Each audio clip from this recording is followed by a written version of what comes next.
曼，爹爹给你做的2身新衣服，为什么不穿呢？不年不节的，穿那么新鲜干什么？我知道爹特意拿出钱来，让娘在桂发横绸布庄给女儿扯的布料。娘都说了，陪您20年了，还是头一回见您关心买衣服的事儿。爹爹是高兴啊。我知道爹爹为什么事儿高兴。为什么呀？您自从结交了李光地，就很少发脾气了，又陪皇上去了一趟连云港，这心气儿啊就更顺了。你可别把你爹爹看扁喽啊！你下了这么多功夫结识李光地，不就是因为他正直有见地，在皇上面前能说上话吗？要不皇上跟前那么多王公大臣，干嘛让您陪着去看海呀？那你说说，到底是为什么呀？皇上眼里有您呀。皇上虽然年轻，可志向远大，什么事儿心里都有数，而且很有韬略。皇上天天4更起就起来批答奏书，深夜子时才睡，实在困了才喝1碗参汤。你每天待在家里，怎么知道皇上那么多的生活细节呀？啊？天子脚下，街谈巷议听来的呗。那我每天外出，我怎么听不到那些街谈巷议啊？爹真坏，不跟你说了。好了，爹爹不问了，不问了。只要你能把皇上的脉切准，爹爹就不会像无头苍蝇那样来回乱撞了。阿曼啊，爹爹写了一封奏书，却不知该从哪个路子把它递上去。自然是兵部了。打仗的事儿嘛，正路是通政司吧，找李光地或者内阁也行。爹，您挺合算的，本想花3000两银子结交李光地，到头来1两没花，倒和他成了莫逆之交了。君子之交淡如水嘛。对于那些势利小人，我是不愿意看他们一眼的。这叫物以类聚，人以群分嘛。您吃亏在太耿直而又不会圆通上。贝勒赖塔大权在握，人人侧目的重臣，您不结交也不应该得罪他呀。我没有得罪过赖塔呀。还没有？您不是说他胸无点墨又贪婪，这种人权越大越害国吗？这可是我在海边对皇上说过的话，你怎么就知道呢？你交通内官，皇上跟前有耳目了。我又不能升官，有耳目也没用。有用，你没用，爹爹有用。想方设法把奏书递到皇上手中，就避开了内阁和通政司。这些奏书在他们那常常压下来，送不到皇上手中。爹，这事儿我可办不了，您太抬举我了。那好，那我就让李光地给我递上去。我就不信你将来没有事情求爹给你做主。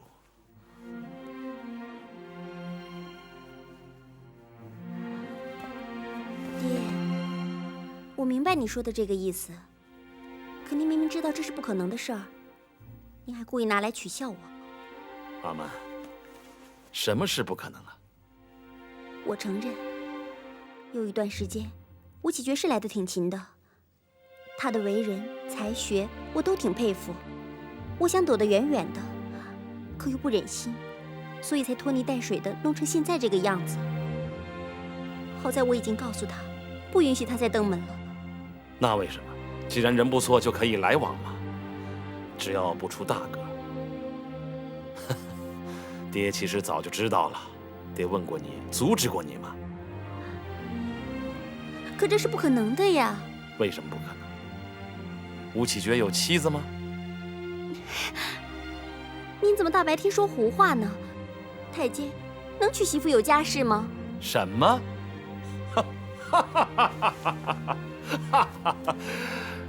谁说吴启觉是太监了？啊，你以为在宫里的人都是太监吗？他可是有军功的3品带刀侍卫，堂堂正正的男子汉。爹，看看你们这爷俩，什么开心事儿啊，乐成这个样子。啊，快去换会衣服吧，李大人来了，在客厅等着呢。啊，走。哎呀，李大人，李大人，快请坐，快请坐。石大人，好消息啊！海贼又要攻打泉州了。你是在说反话，在戳我的心窝子。海贼要是占领了福州，岂不更大快人心？哎呀，好与坏分对谁而言。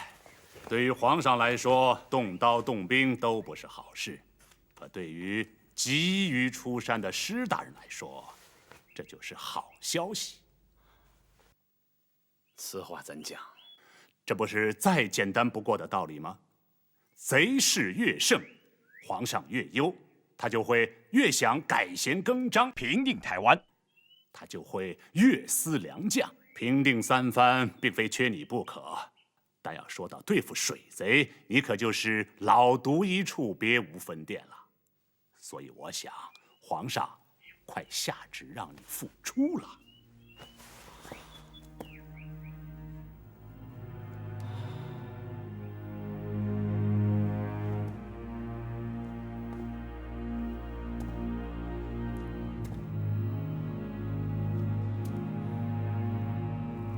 自从康熙7年，我调到京城任内大臣以来，赋闲在家10几年了。10几年来，我侍郎的头发都要变白了。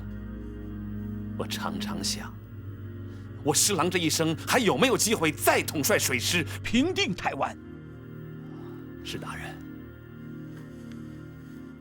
这个机会早晚会来的。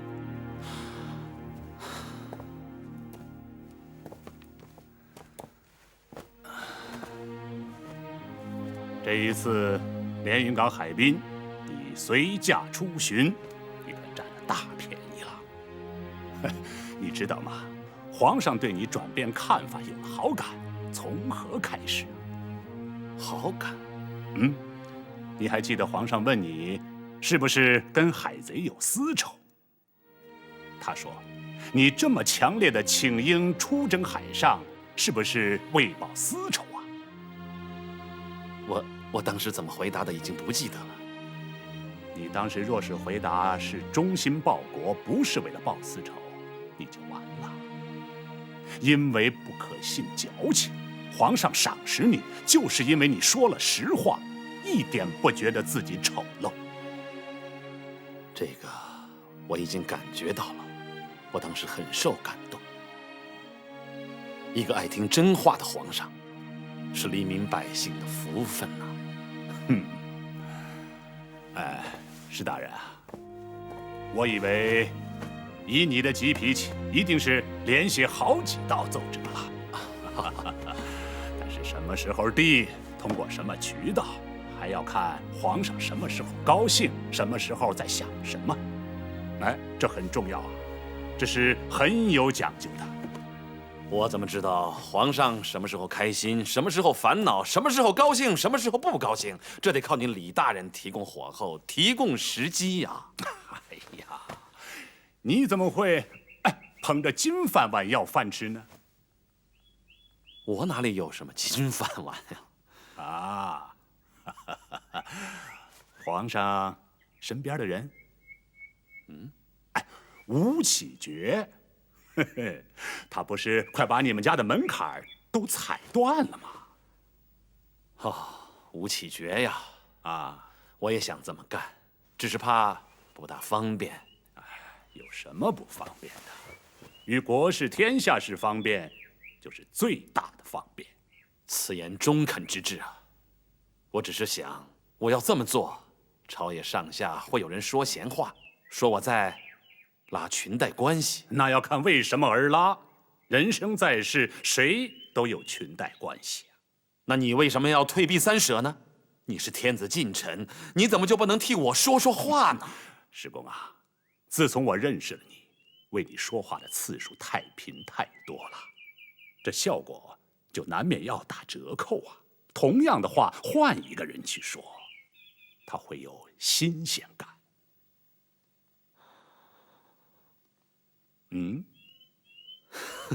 经验之谈，经验之谈呐！啊，来，坐好，请。下朝了，开门。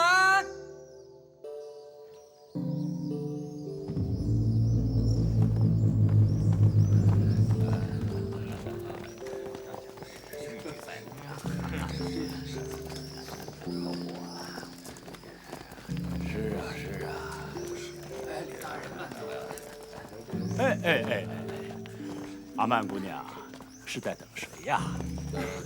李大人，我在等父亲散朝。编谎都编不圆。你父亲今天和内务府钦天监的人陪太皇太后到卧佛寺进香去了，他没来上朝。我忘了，我还以为他上朝了呢。啊，你要等的人来了。哎，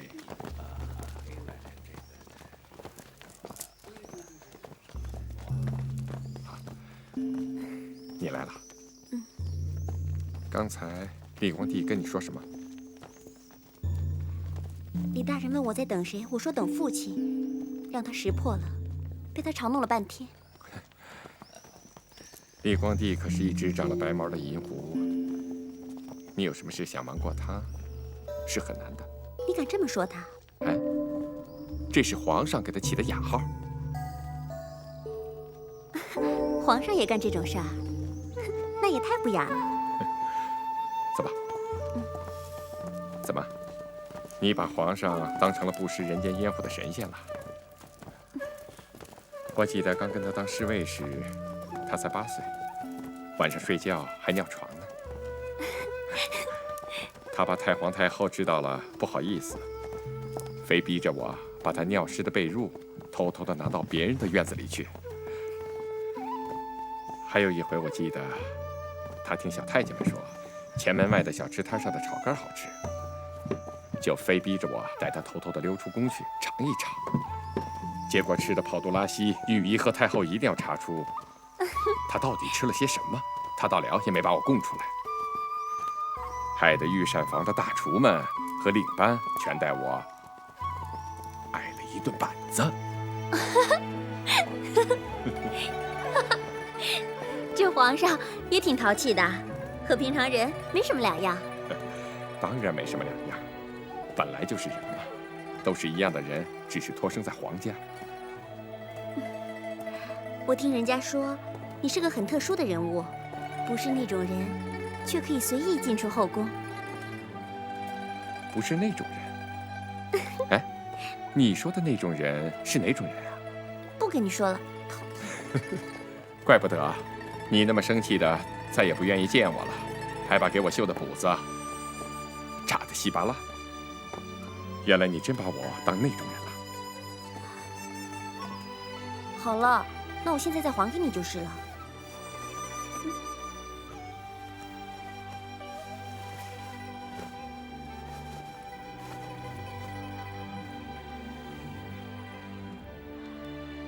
可惜呀，你绣的是只豹子，这是3品，我现在是2品，应该是狮子。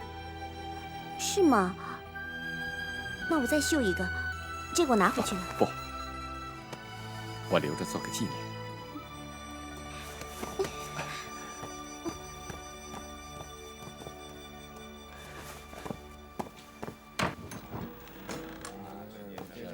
客官请。一壶碧螺春，再来点点心。好的。走吧。来啦！啊，你一个女孩子家，在茶馆抛头露面，你父亲要是知道了，会不会说你？我们家的规矩与别人不同，我从小在海上掌舵使船，本是平民出身，这上茶馆算什么呀？客官慢用。啊，来喝茶。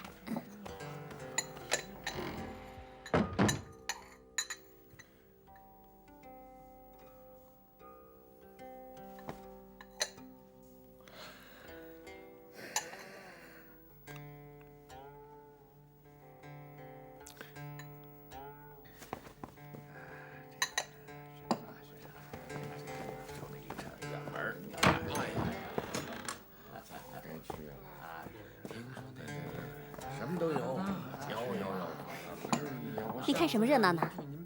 没什么，一条狗。狗。那位，叫李福全，是后宫里的太监总管。他是来监视你的吗？那倒不至于，不过他挺讨厌的，整天长着一副狗鼻子，在后宫里嗅来嗅去，屁大点事他都跑到皇上、太皇太后面前倒来倒去。他不敢把你怎么样吧？他是红人，你也不白呀。他是癞蛤蟆爬在脚面上，不咬人倒恶心人。你不知道，有一次他偷偷的去翻我的衣柜，去数我的袜子，看我到底有多少双。他没把那袜子都仔细拿来闻闻吧？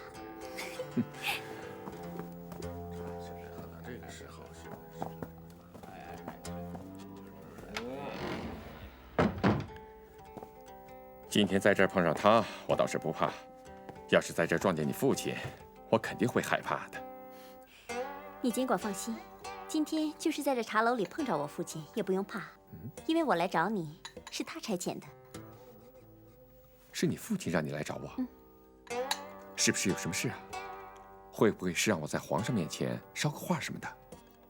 你不会推三阻四的吧？皇上可立下规矩，在皇上身边的人是不能干预朝政的。虽然我知道的事情不少，可是我从来不插嘴。这么说，我给你添麻烦了，算我没说好了。你看你，我只是说立了个规矩，又没说所有的事情我一点办法也没有啊。我怎么好意思再张口求你啊？万一耽误了你吴大侍卫的前程，那我的罪过可就大了。行了，今天为了咱们的阿曼小姐，我愿意去尝试，还不行吗？说吧，你让我干什么？瞧把你吓的，这点小事摘不了你的顶戴花翎。谁不知道你吴侍卫当年救过顺治皇帝的命，连康熙皇帝都得高看你一眼啊！这都听谁说的？那你就别管了。说吧，你父亲让我捎什么话？是私事还是国事？家父会因为私事求人在皇上面前递话吗？皇上是不是对我父亲印象不佳？不会吧？你想想，若是对你父亲的印象不佳，怎么会授予内大臣又封爵呢？汉人封爵的能有几个？内大臣品级虽不低，却是个吃皇粮不管事的牌妃，这谁不知道啊？吃皇粮不管事，又拿着俸禄，还没一点风险，这可是个美差呀！多少人争着，还争不到手呢。得了，我不跟你磨牙了。你呀，真是天字号第一滑头。实话跟你说吧，不是捎什么话，是给皇上递一个奏书。举手之劳，你不会推脱吧？递奏书可是比捎个话难多了。这可是为治的事啊！要是遇到皇上高兴还好，要是遇上皇上不高兴，那可是了不得的事啊！哼，早知这样，我就不在父亲面前替你打什么保票了。瞧我自找的！你在你父亲面前替我担了保票了。行，就冲你对我这份信任，这奏书我递了，大不了挨顿板子。你呀，不会挑皇上高兴的时候递呀。好的，我一定按照阿曼小姐的安排去做，行了吧？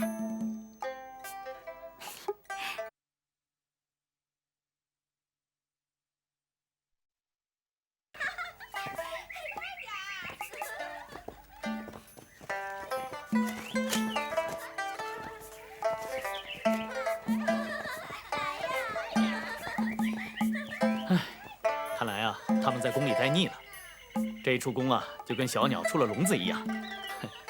走，看看去。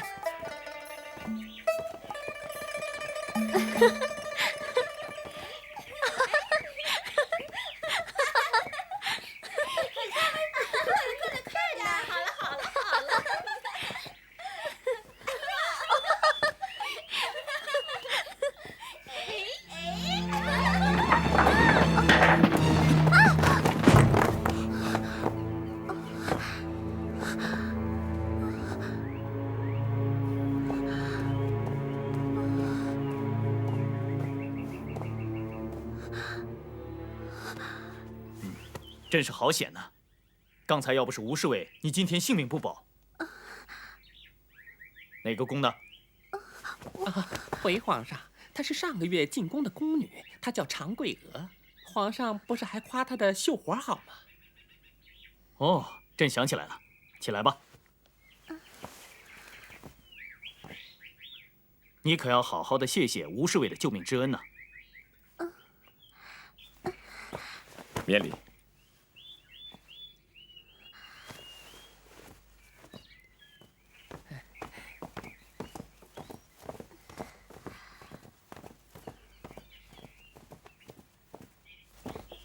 皇上，奴才这几天见皇上为了天下的事太操心了，要不然咱们就隔三差五的出来转一转。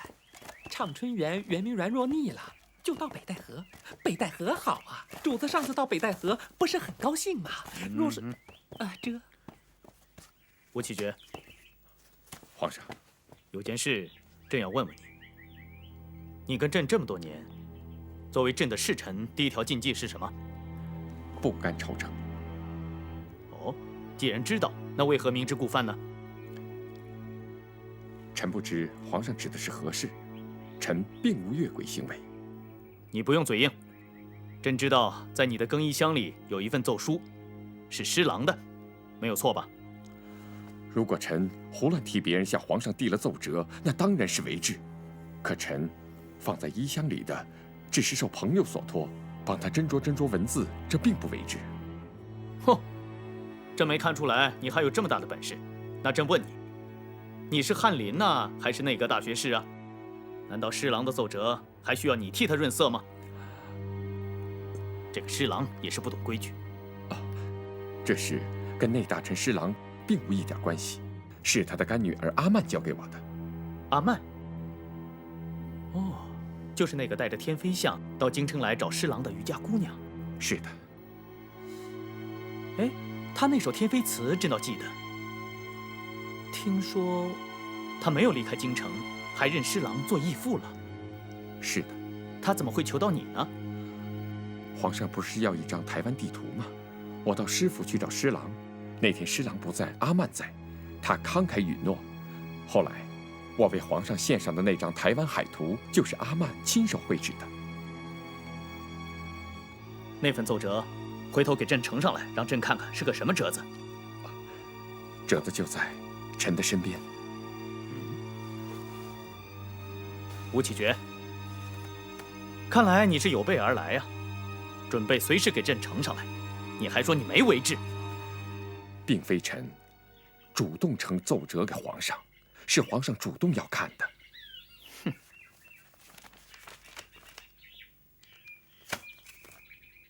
吴启觉，不如这样吧，你来代朕批答这份奏折，如何啊？臣哪敢如此斗胆？皇上要杀臣，也不要用这种方法呀！你是越来越放肆了。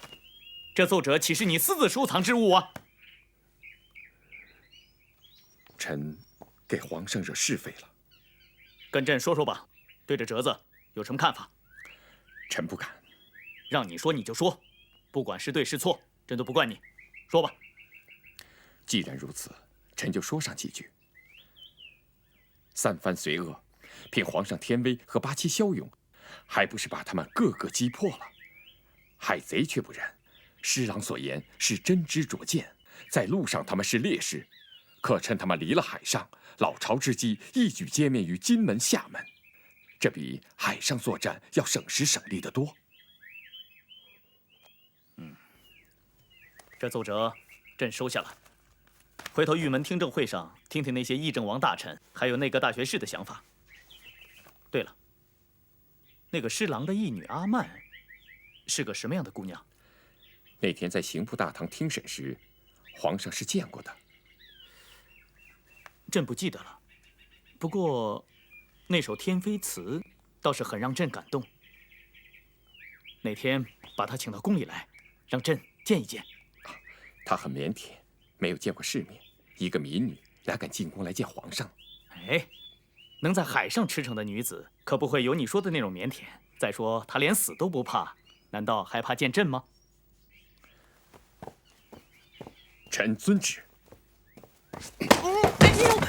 哟，李公公，你年纪不大，脚力可不够啊。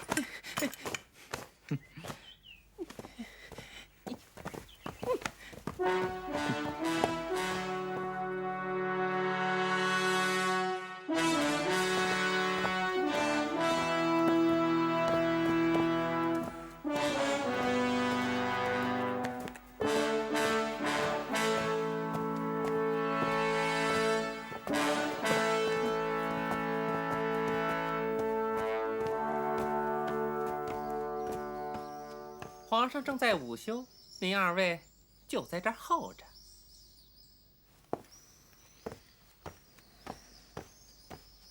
这边。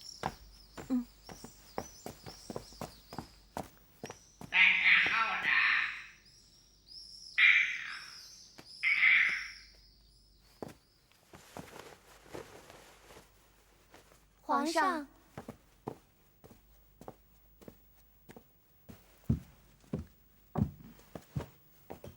李福全，奴才在。奴才在。那个叫阿曼的渔家姑娘来了吗？回皇上，早来了，都1个时辰了。那你为什么不早跟朕说呢？皇上睡午觉，谁敢打扰？就连亲王贝勒也不能例外呀。可这阿曼不是亲王贝勒，他是朕请来的贵客。这。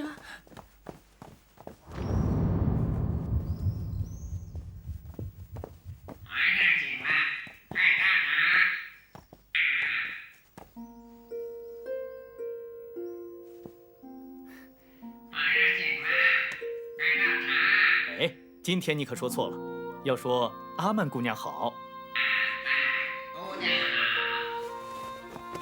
恭请皇上圣安。快起来吧。姑娘，今儿个可是日头从西边出来了，就连王公大臣来面圣都没见皇上出来接呀。若说接的人只有一个，那就是太皇太后。李福全，这今天你的话太多了，朕迟早把你的嘴给封上。别呀，皇上，你就可怜可怜奴才，你把奴才嘴封了，谁来给您传话啊？不是？姑娘，里边请吧。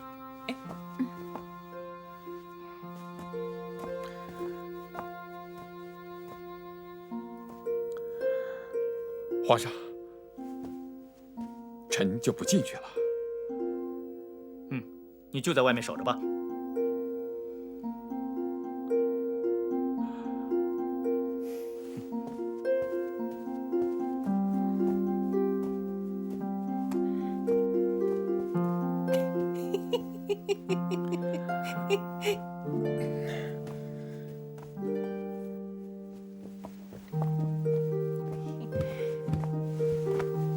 谁让你搬小屋子的？赐座。民女是何样的人，敢坐在皇上面前，不让我跪着讲话，也是天大的恩典。况且这也不太合规矩，太越礼了。朕没有想到，阿曼也是个这么守规矩的人。不过这规矩，也都是先人或者先皇定的。他们定规矩的时候，也不知道500年以后，这一切会变成什么样子。规矩哪有一成不变的道理啊？皇上说的是，这世上的事啊，都是变来变去的，有时往好了变，有时啊就往坏了变了。有时往好了变，有时往坏了变。跟朕仔细讲讲。我从小在海上长大的，风里来雨里去的，也讲不出个子午寅卯来。哎，就拿我们女人缠足来说吧，本来是件坏事，把好好的一双脚给裹成残废了，走起路来一扭3晃，一阵海风都能吹个跟头，那有什么好的？阿曼，你没有缠足吗？裹成3寸金莲，那在船上使帆掌舵的还能站稳吗？为了打鱼吃饱肚子，我们渔家女可顾不得美丑了。不过我们那儿的人到现在都很感念顺治皇帝，是他下了道谕旨，不许民女再裹脚。可是后来不知怎么回事，皇上您又下了一道令，又让裹脚了。你该死，敢当着皇上的面诽谤天子！朕下这道谕旨，也是不得已而为之啊，算是妥协吧。本来剃发的令，已经惹怒了你们这些汉人，如果再因为缠足这样的小事激起民怨，岂不是因小失大吗？那皇上是不知道裹足之害呀。朕怎么会不知道呢？可是你们这些汉人偏偏反对。有个叫王熙的左都御史给朕上了一道奏折，非得要解除禁令，准许汉人民女裹足。我若是皇上您，非杀了这个混蛋御史不可。你大胆！快跪下！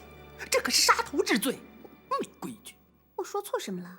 李福全，他头一回进宫，说错话又怎么了？你比皇上还凶。你看人家皇上多和气啊！哎，这刚才还说自己不敢违规乐礼，怎么说着说着坐下了？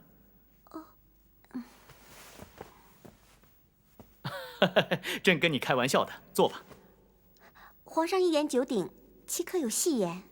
哎，阿曼，朕刚从你嘴里听到点新鲜词儿，怎么一转眼又变成陈词滥调了？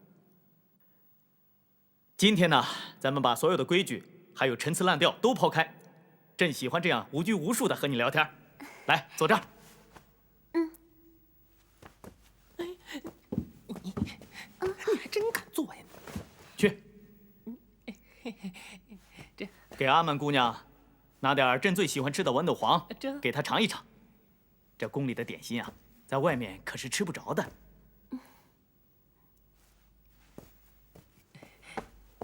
尝尝。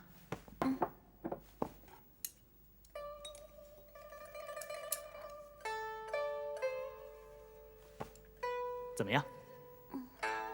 面糊糊的，不觉得好吃，比不上我们那儿的鱼丸。你没福气，连太皇太后都爱吃豌豆黄。人的口味千差万别嘛，朕也不喜欢吃肥肉，却有那么多人喜欢吃肥肉，朕也不能说这肥肉不好吃啊。哎，听说过那句话吗？略表情意。琴嘛，弹琴。不是芹菜的芹，这略表情意啊，就是说，从前有一个人特别喜欢吃芹菜，他就觉得这芹菜啊是世间最好吃的东西，所以但凡遇上送礼的事啊，他别的都不送，只送芹菜。我就最讨厌那芹菜的味儿了。就是嘛，所以朕也不能逼着你非得说这豌豆黄好吃不是？其实这豌豆黄一点都不好吃。好吃，皇上说好吃就好吃。你看，人家李福全都会说话呀，你看你多不会说话呀，朕天天就听这些话。行了，退下去吧。这，走走走走走走走走，去去去，走走走走走。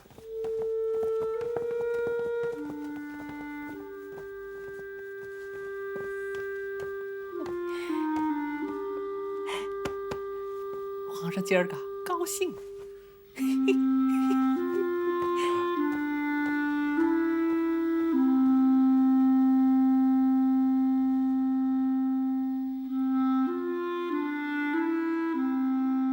阿曼，这么长时间了，为什么不回福建老家看看呢？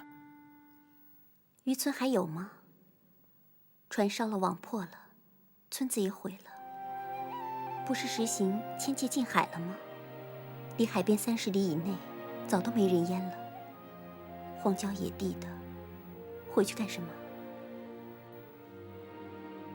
朕推行禁海迁界，其实是防止海贼从沿海渔村得到粮食，也是为了保护沿海的黎民百姓啊。没想到你们有怨言，把海贼讨平消灭才是根本。躲到什么时候才是个头啊？那么好的海，不让下海打鱼捞虾，这项禁令把渔民活命的路都给堵上了。凡事有一利必有一弊。你说的对，讨平海贼才是一劳永逸，治标不如治本呐。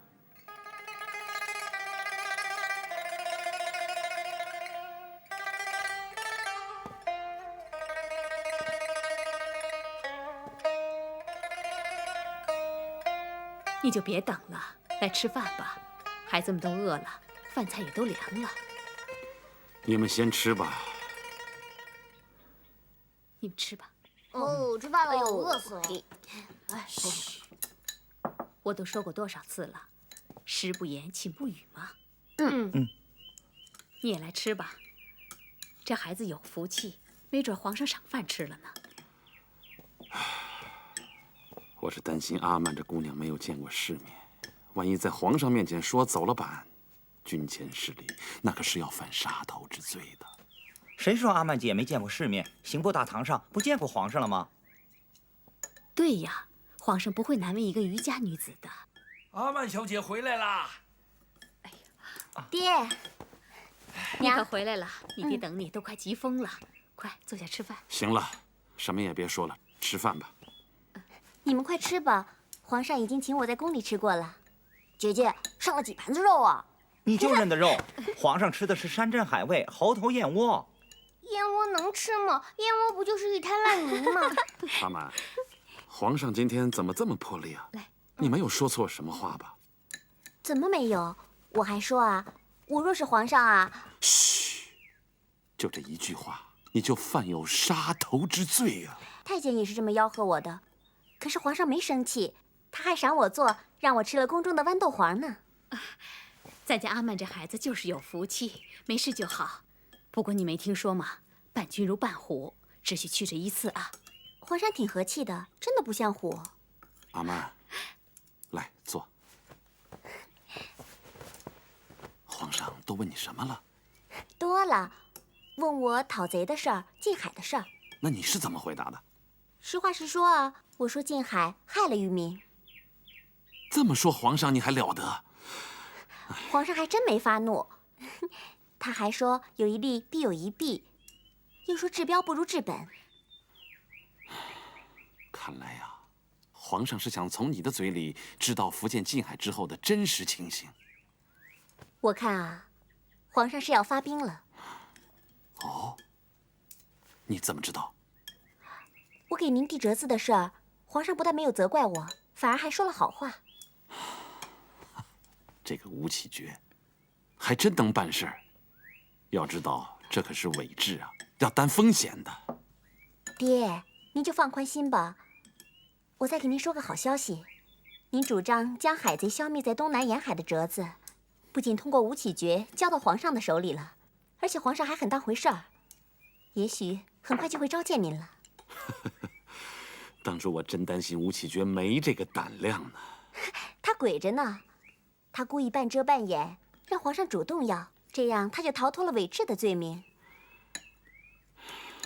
这事儿看来当初考虑不周啊，让你去，皇上会对我印象不佳的。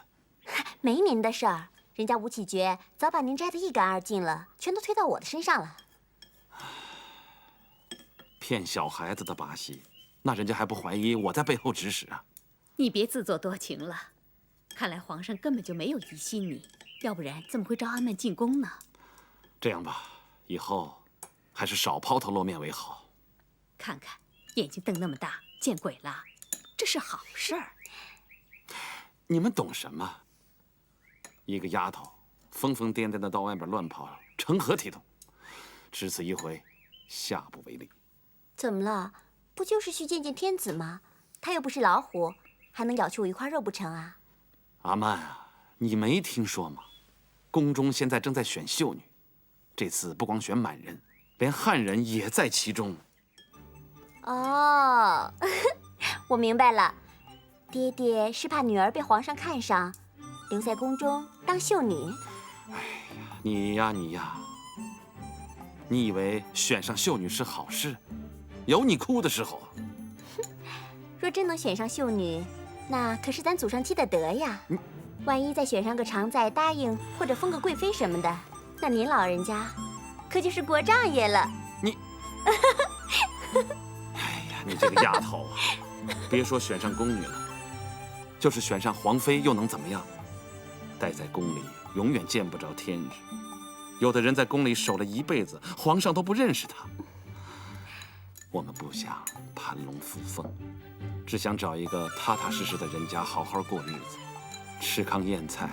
阿曼，苦也是甜呐。爹，您还当真了？那你也太高看女儿了。就我一粗野丫头，皇上他不会看上我的。咱阿曼姑娘就是有福气，咱不高攀。我看那吴侍卫就挺不错的。啊，娘，吃吧，吃吧。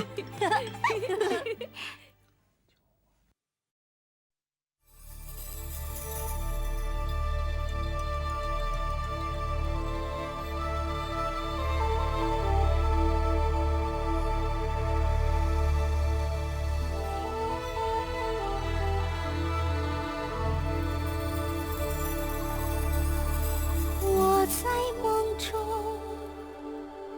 见到你，听你诉说对我的思念。